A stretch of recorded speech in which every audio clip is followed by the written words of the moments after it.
안녕하십니까?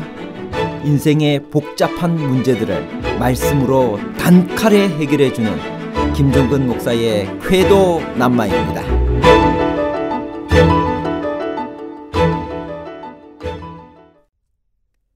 천국 복음이 모든 민족에게 증거된다는 말은 구체적으로 무엇을 의미하는 것일까요?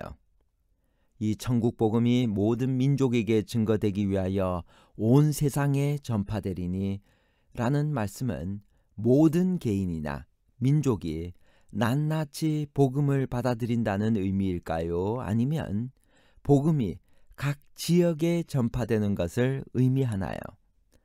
각 개인의 결심과 각 지역의 전파에 관한 복잡한 문제를 하나님 말씀의 가르침으로 명쾌하게 해결해 드리겠습니다.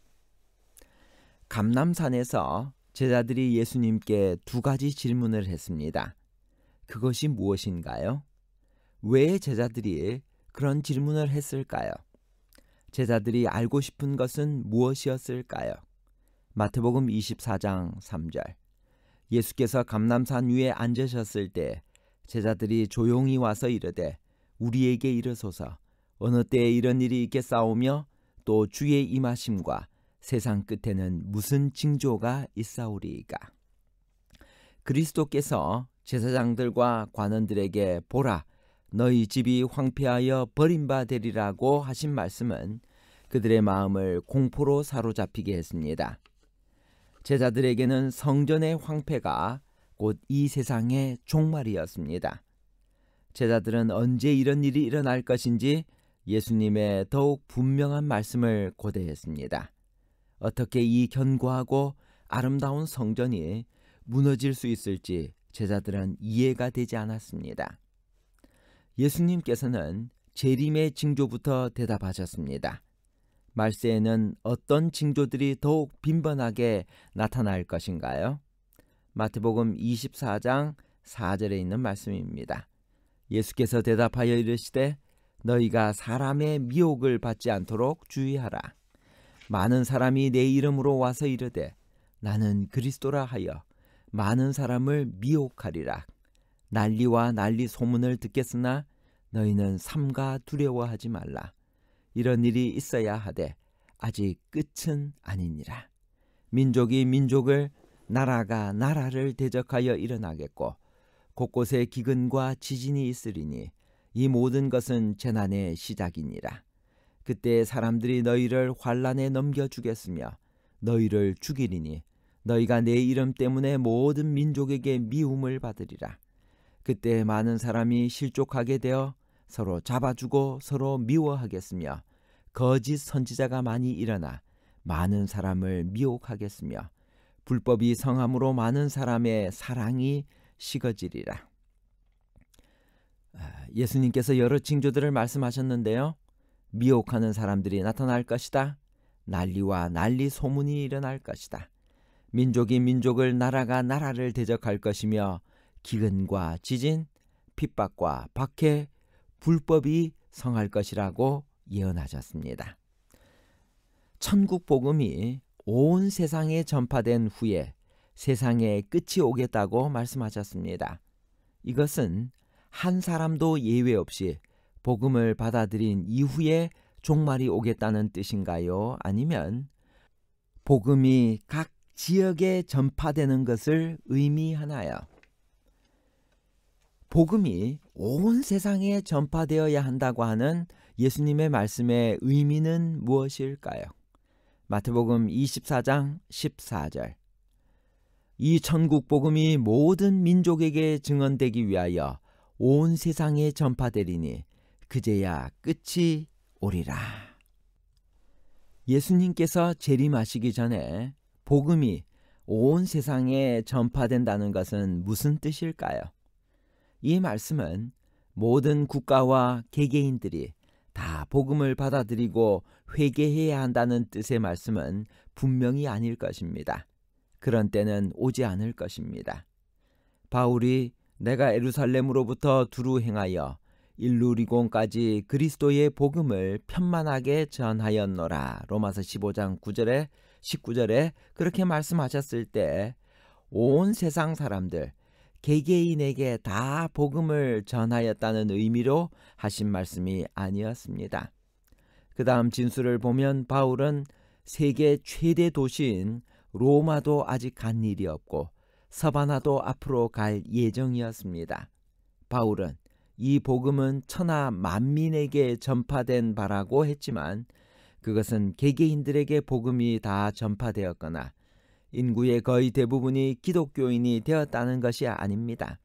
세계의 중요 지점에 복음의 거점이 마련되고 이제는 원하는 사람은 누구든지 복음을 들을 수 있게 되었기 때문에 그렇게 생각했습니다.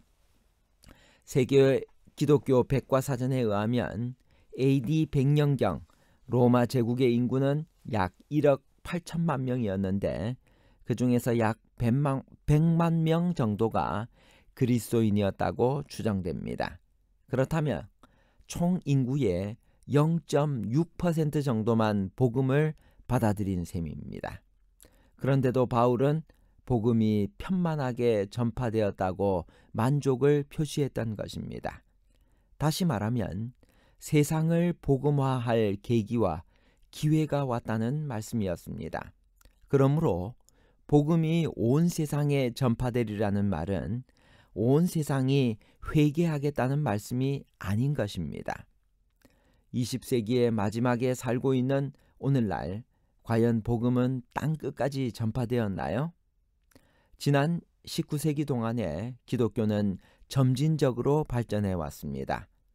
1세기 말의 기독교인 수는 인구 1억 6천만 명 중에 겨우 100만 명에 불과했습니다.